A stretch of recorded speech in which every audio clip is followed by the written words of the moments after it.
Well, welcome back to another week's analysis behind the news. First of all, I want to invite you to go back 11 months, maybe 12, and look up a video that I did like this on your site, and it's called Photo Manipulation. So go back into that particular segment that we recorded back at that time and look at it, because it's something very humorous. Now, for those of you who don't want to go back there, just to let you know, see, this lady here is an individual that I showed several times in this segment called Photo Manipulation, where during all the May Day celebrations, the victory over Germany, Stalin's birthday, that kind of thing, over a period of 2 decades, the Russians have always used this woman as their photo opportunity, if you will. And so Associated Press, Reuters, and others have constantly used this woman as the showpiece for the typical Russian who's a Stalinist, who still supports the communist USSR government. And it appears every year, sometimes more than once in a year. And it shows the control that they have over the newsmen who cover things in the Russian sphere. You know, one of the things that is very well known is that a lot of these people who cover overseas assignments simply party while they're overseas and go to the various public venues where they have press conferences and such, and simply take the word of the government and issue it as if it's their own writing. In fact, the man who is recording this particular segment covered this thing in Rio, and he said it was amazing to him to see that all the news outlets were simply regurgitating what the United Nations had put out on their little papers to the newsmen. They didn't do any independent work at all. They just may have tweaked what they got a little bit, but not much more than that. It's what's done, and it shows through these photographs how they control the foreign press. Another thing that I'd invite you to do is, when you're through watching this, is to go to the New American site. Just click over there from here and look up under World News, United States of Europe. Now, we reposted this article by William Jasper that we originally put online on April 10th of 1989. And it showed what was coming in Europe, what the EU, the European Union, was going to look like. And everybody said, oh, come on, you guys, you extremists, you always dream up these things, and you're talking about conspiracies and world government and everything else. You'll see by this article, what we said in 1989 has come true, and everybody knows it. Something else that's been going on, we've noticed that the IRS has taken an interest in conservatives, Tea Party people, and that sort of thing. Now, this is not unusual, but this is the first time it's been done in such a wholesale manner. The Wall Street Journal, the New York Times, and the front page, they all have articles on the fact that the IRS was scrutinizing some of these conservative groups. And it's all part of this campaign that's been going on lately about the Republicans. That the conservative Republicans, the Tea Partiers, the Birchers, and others are really a problem. And if you really want to move the country ahead, if you want to get elected, you've got to purge yourself of all these extremist views. Well, this is nothing new. This is Look magazine back in December 28th, 1965. Just pulled it out of my files over the weekend.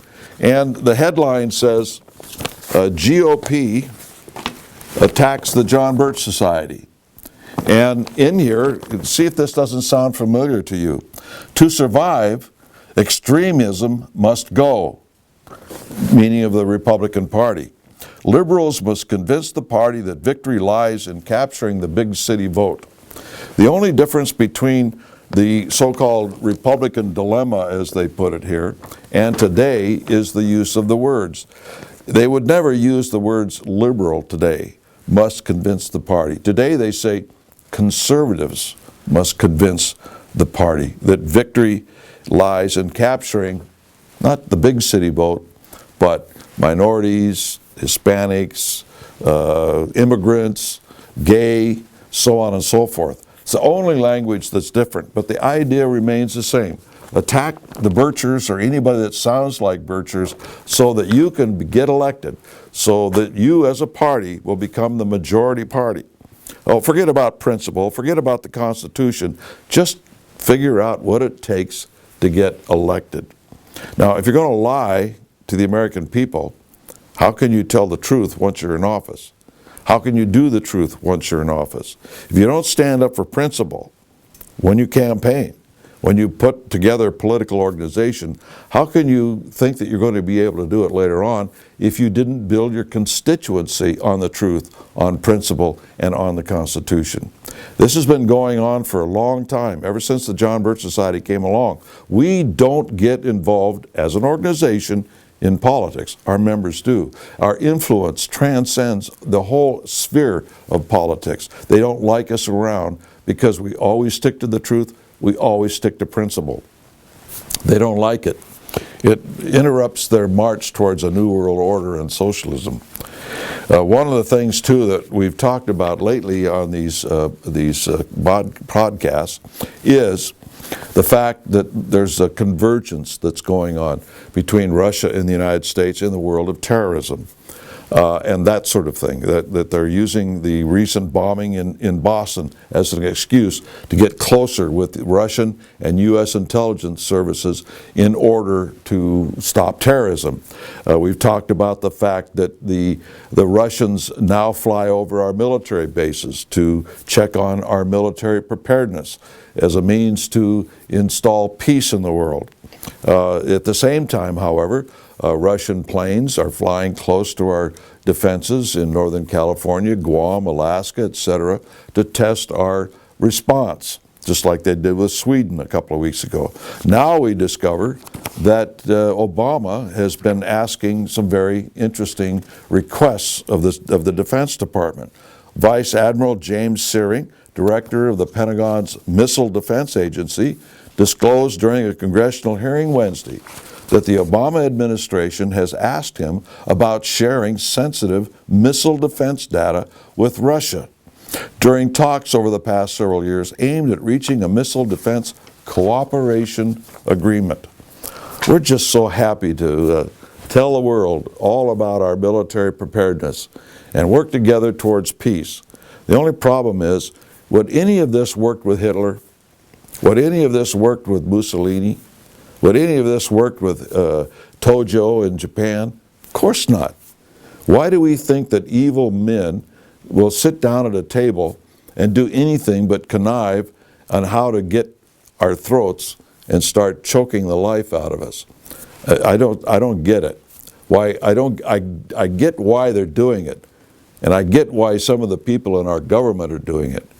But it is astonishing to me that the American people don't notice this more and get very, very afraid of what our own leaders are doing to sell us out, militarily and otherwise. One of the things that they're doing now in the immigration bill, for instance, and hidden within its pages on immigration reform, is the fact that they want to build up a photo ID program of every citizen in the United States, that their photo will be on file and other pertinent information off of their driver's licenses. It is a backdoor towards a national ID program. Very dangerous stuff. Speaking of terrorism, for those of you who are aware of the speech that I give on terrorism, I've revamped it considerably. For those of you who are interested in me coming out to give a speech to a sizable audience, contact our Speakers Bureau here in Appleton, Wisconsin. We'll see what we can do. Until next week, we'll see you then.